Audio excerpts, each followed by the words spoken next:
Bueno, ahora vamos a entrar ya un poco en lo que puede ser la parte de debate. Yo ya tengo alguna pregunta que me ha llegado a la mesa y alguna más que yo tenía por aquí apuntada. Pero en este caso voy a intentar ordenar un poquitín el tema, aunque, insisto, cualquiera de las personas que están en la mesa puede intervenir. En Raquel Díaz de 5 días hace una pregunta más destinada a Manuel, ¿vale? Dice que si ha pensado el Ministerio de Fomento pedir a Hacienda parte de los recursos que se tienen por la relajación de la reducción del déficit y que estos puedan ir a inversión en infraestructuras. Y uniendo la segunda parte de la pregunta con una reflexión que se ha hecho antes también, que ha hecho Teo, si sería deseable poder cambiar los criterios en cuanto a que la inversión compute como déficit, la inversión en gasto público compute como déficit. En primer lugar, desde el Ministerio de Fomento, nuestra obligación es intentar aumentar el presupuesto, es decir, que cualquier ayuda, bienvenida. Es decir, que si los recursos que ha podido obtener el Ministerio de Hacienda gracias a la política de austeridad e incluso algún elemento adicional como la reducción que se está produciendo en el coste de la deuda, si podemos allegar recursos para el Ministerio de Fomento en las políticas que estamos llevando a cabo, pues nosotros somos los primeros interesados. Otra cosa es que a la hora de realizar el presupuesto, pues hay unos compromisos, hay un programa de estabilidad aprobado por el Gobierno y al que todos nos tenemos que someter. La verdad es que en otro tiempo hubiera sido posible utilizar otras fórmulas para poder invertir en infraestructuras vía colaboración público-privada, pero como todos ustedes saben, en el momento actual las vías están bastante cerradas, es decir, que cualquier modalidad está muy complicada. Sí hemos conseguido obtener el acuerdo por parte del Ministerio de Hacienda respecto a poder realizar licitaciones en la Nacional 2 entre Barcelona y la frontera francesa utilizando el conocido método alemán, ¿no? Y también desde ADIF se está en negociaciones con Hacienda para que poder utilizar también la colaboración público-privado en contratos en la infraestructura ferroviaria, en la parte de la superestructura, fundamentalmente electrificación y señalización, que puedan permitir, digamos, el que no compute como déficit la realización de estas infraestructuras de manera inmediata, ¿no?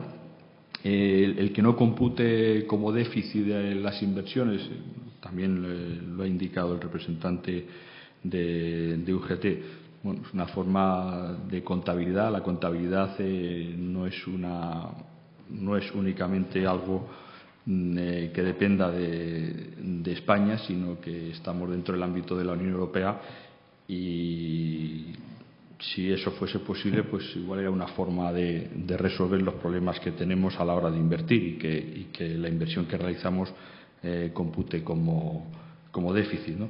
En definitiva, nosotros, como pueden todos suponer, y estamos próximos a negociar el presupuesto del año 2014, nosotros luchamos para que los recursos sean los mayores posibles, ¿no? Dentro de las políticas del Ministerio de Fomento, ¿no?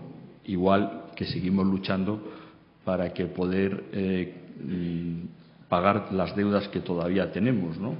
En el tema de expropiaciones todavía tenemos expedientes de depósitos previos que se han hecho en el año 2005 y que todavía no se han hecho los mutuos acuerdos, ¿no? Con lo cual, pues todavía tenemos deudas que estamos pagando dentro de la medida dentro de nuestras posibilidades, ¿no? En definitiva, yo espero que, aunque las cifras que nos ha dado el SEOPAN no llaman al optimismo, que los presupuestos del Ministerio de Fomento no disminuyan. Hablo fundamentalmente en el ferrocarril y en la carretera, ¿no? Espero que también en los otros ámbitos, ¿no? Para solidarizarme con mis compañeros del Ministerio de Fomento. En todo caso, sí estamos preocupados y espero que podamos y que eso se quede reflejado en los presupuestos, el atender fundamentalmente a las políticas del mantenimiento de la infraestructura, tanto en el ferrocarril como en la carretera. Juan, yo quería, siguiendo al hilo de lo que estamos hablando, hay alguna pregunta del público. Yo quería además hacerla en una doble vertiente, ¿no?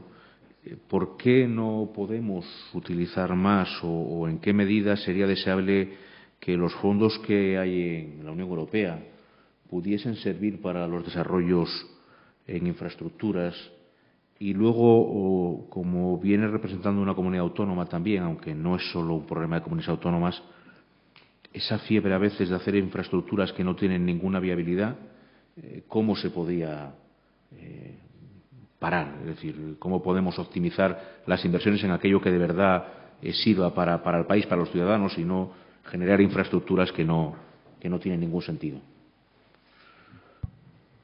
Bueno, en primer lugar, la llegada de fondos europeos, que ha sido muy fuerte o ha sido muy importante en los años anteriores, probablemente también está siendo cada vez más reducida, ¿no?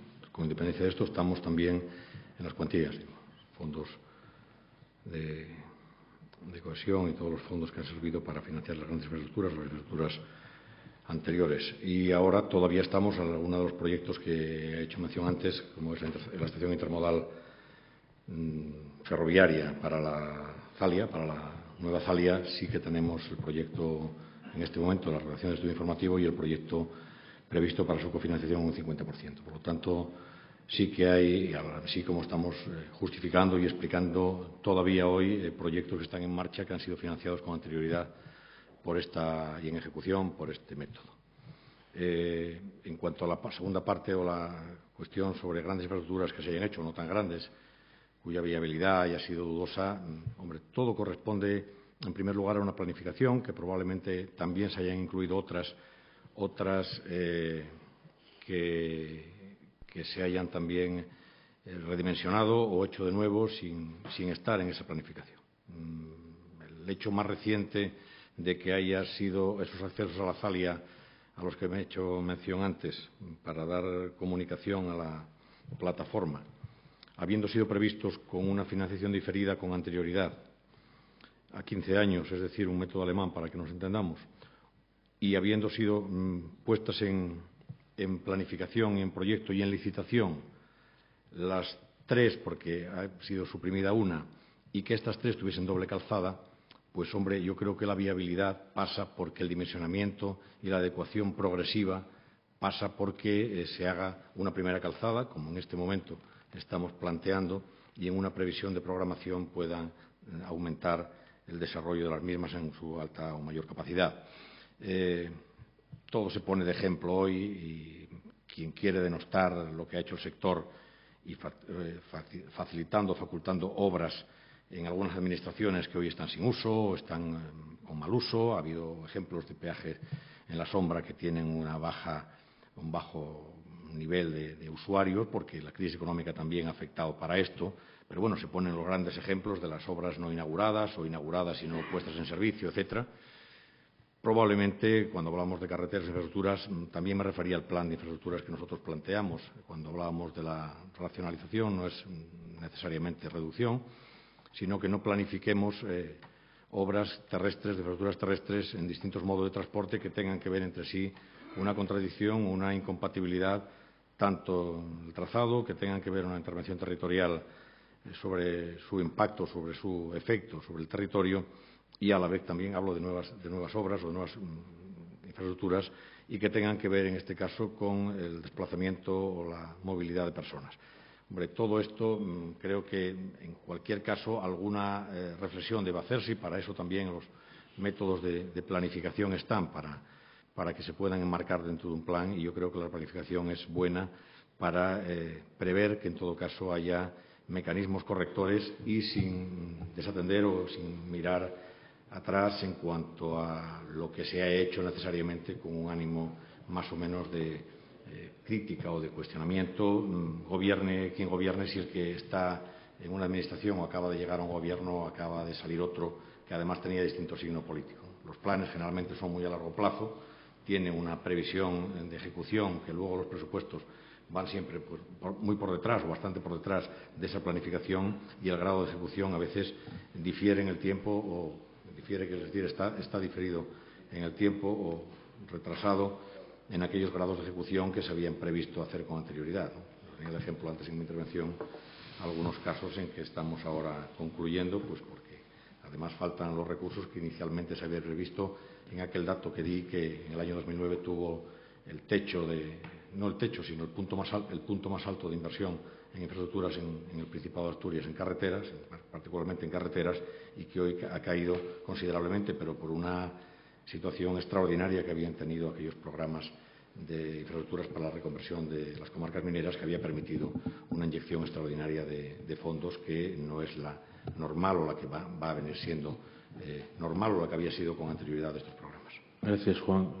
Julián, yo he tomado alguna nota por ahí estos días.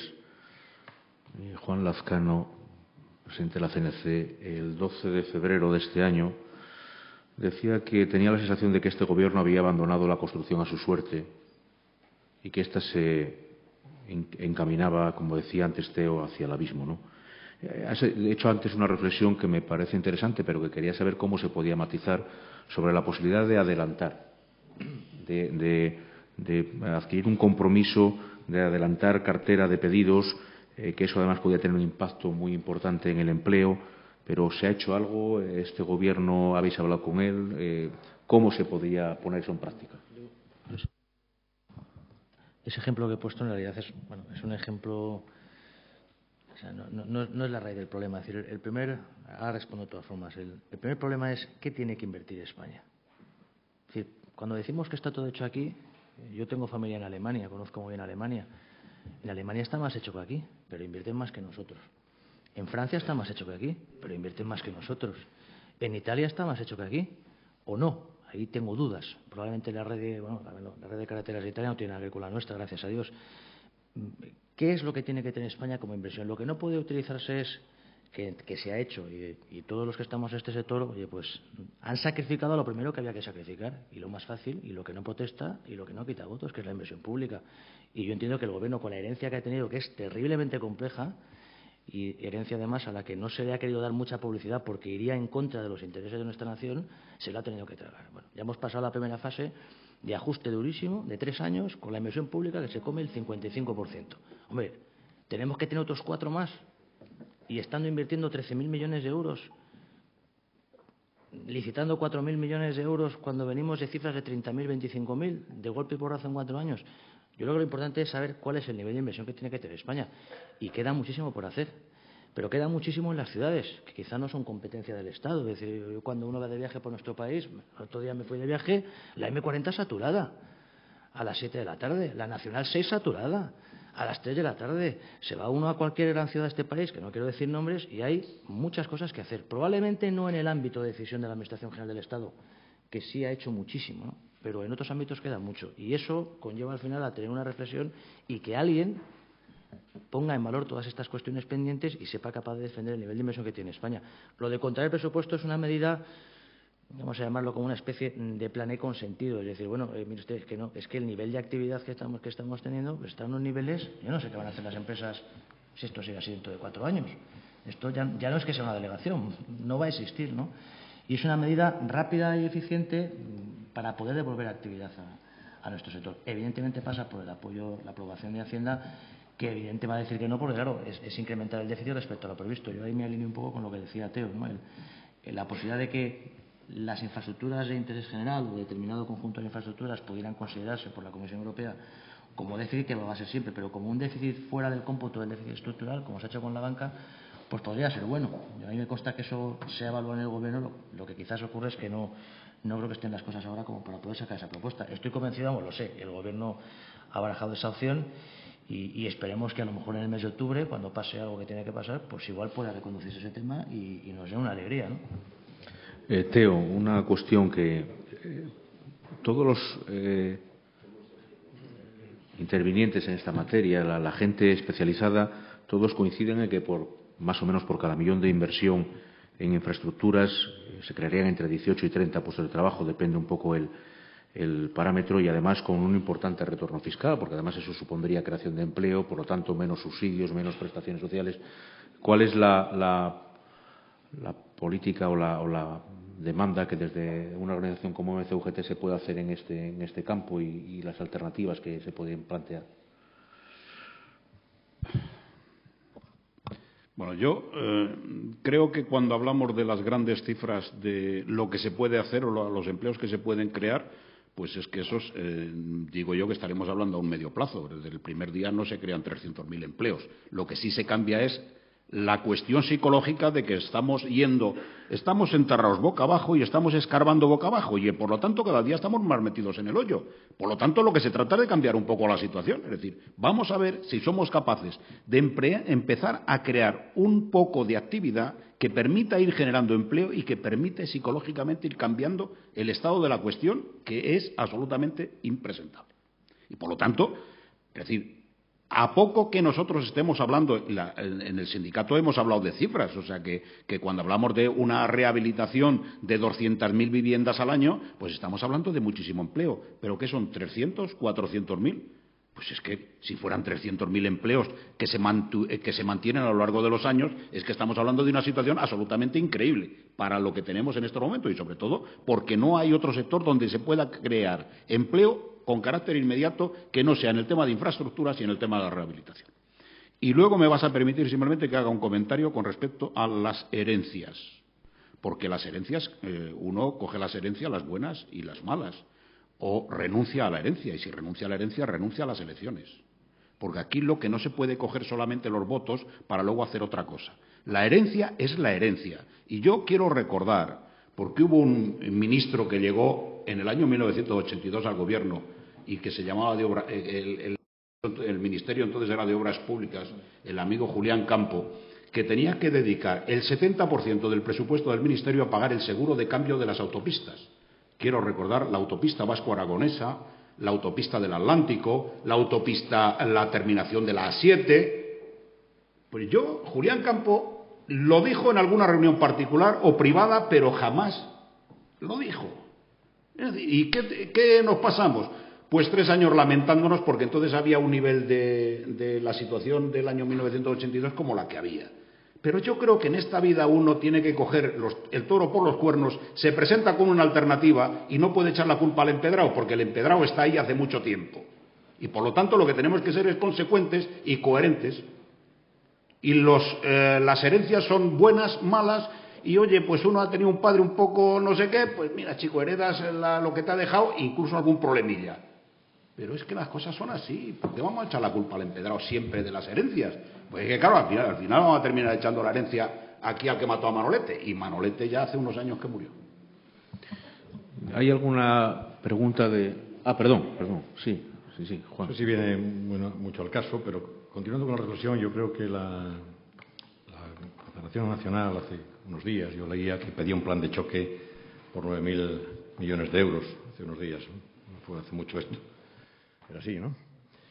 Bueno, pues quizá hoy racionalizar el concepto de las infraestructuras del que venimos hablando, seguramente también esa viabilidad de la que venimos también saliendo a consideración sobre el futuro de cómo deben ser tratadas, pero pensando que el sector se puede resquebrajar, no hace tanto que hubo para los ayuntamientos 2 planes de choque por 5.000 y 3.000 euros respectivamente, millones de euros respectivamente en el año 2009 y 2010. Por lo tanto, el Gobierno de España en aquel momento pudo poner una inyección que no sé si contribuyó al endeudamiento de la deuda soberana todavía más del Reino de España, pero que seguramente si hay que pensar en la conservación de las carreteras, pensar seguramente en la seguridad vial, pensar en que el sector tenga que tener una inyección, algún impulso de las administraciones públicas, en esas buenas conversaciones con Hacienda, casi a diario, que alguien preguntaba antes qué hacemos las administraciones para conseguir los recursos que en nuestro presupuesto deban entrar, para que, con un margen que pueda tener el déficit público, que también parece que pueda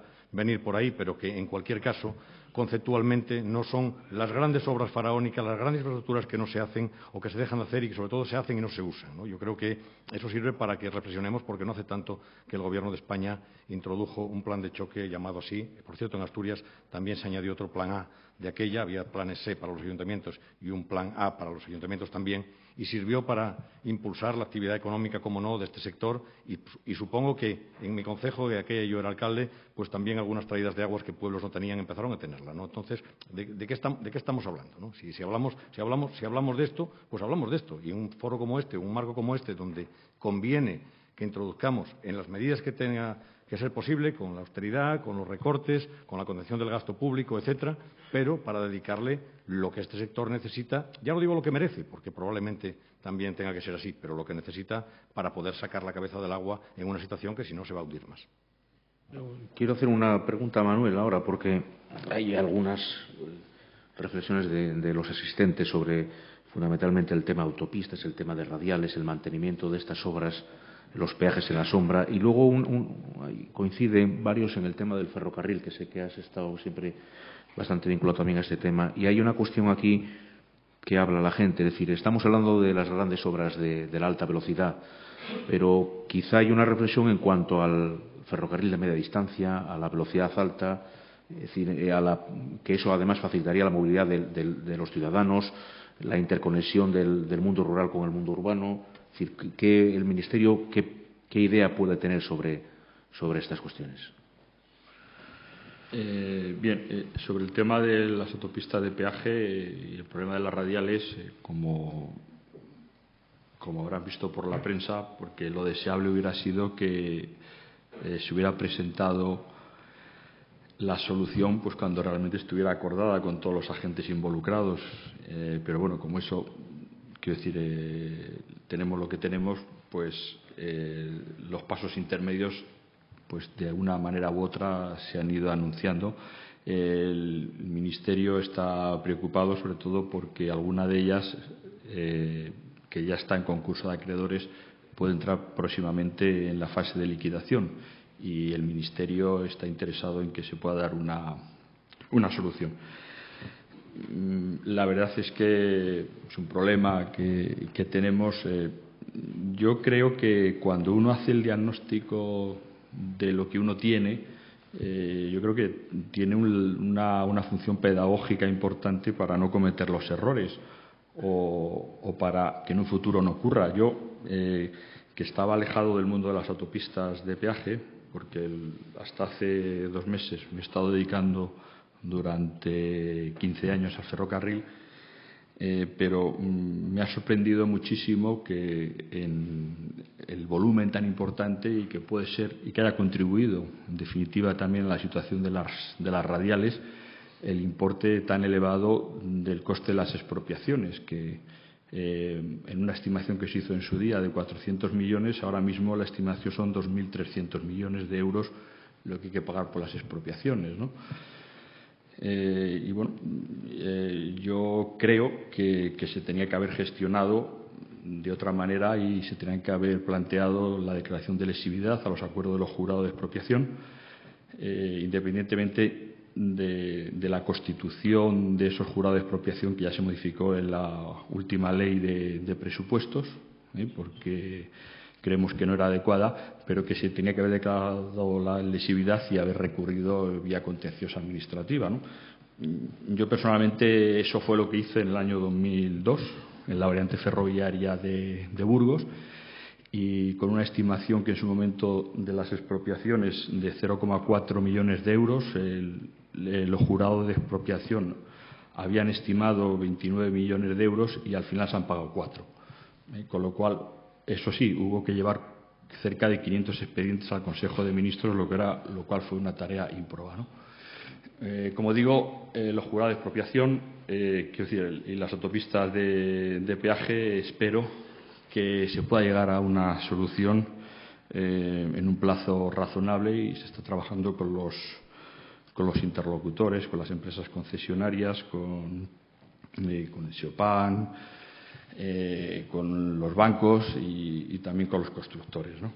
Respecto al ferrocarril, bien, el ferrocarril sí es cierto y no se puede negar que ha habido una inversión muy importante a la alta velocidad durante los últimos años.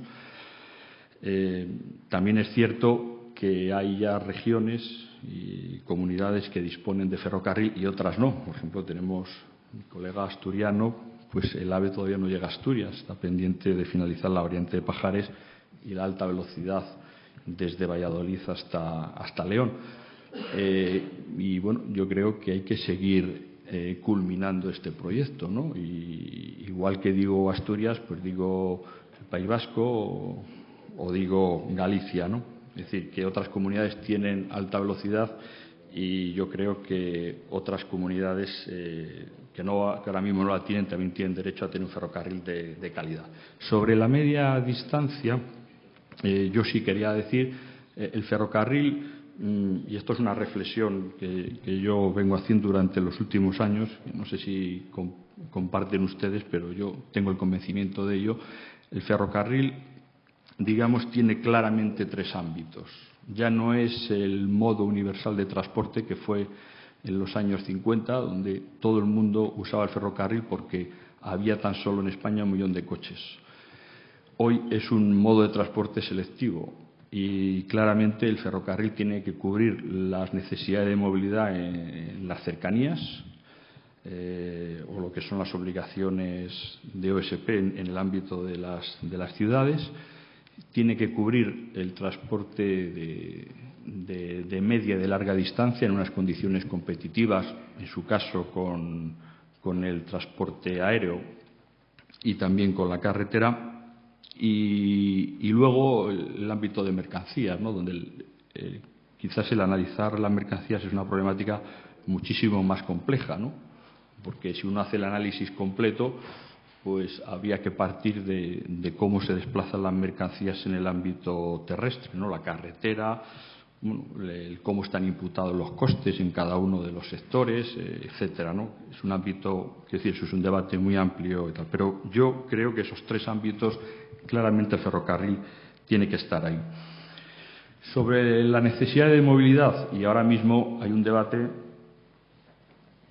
sobre la reducción de algunos servicios ferroviarios, que en definitiva, quizás porque desde el Ministerio a lo mejor no lo hemos explicado suficientemente, pero que la movilidad ferroviaria en los ámbitos de media distancia de alguna forma siguen garantizados. Otra cosa es que pues hay algunos servicios que entendemos que se pueden reducir, pues porque también hay que tener en cuenta que la movilidad posiblemente desde otro modo de transporte se pueden prestar en condiciones más razonables, fundamentalmente desde la carretera. Evidentemente, las líneas yo estoy absolutamente convencido y en el Ministerio también me consta, yo lo he hablado con la ministra y el secretario de Estado, la necesidad de mantener la línea ferroviaria, lo que es la red convencional, pero siempre pensando que la movilidad de los ciudadanos se debería de prestar de la manera más razonable posible, ¿no? Y al decir razonable meto términos económicos y otras formas de valorarlo, ¿no? Bueno, muchas gracias. Yo quiero agradeceros a todos la participación. Sabíamos que eran 2 mesas que podían dar para muchísimo más tiempo y que podíamos estar aquí reflexionando mucho más sobre esto. Esperemos que cuando editemos el libro de esta jornada, pues algunas de las reflexiones que aquí se han dicho y algunas otras que nos puedan aportar posteriormente los ponentes, pues sirvan para por lo menos hacer una reflexión coherente de la situación de este sector y de las alternativas que hoy se han planteado aquí.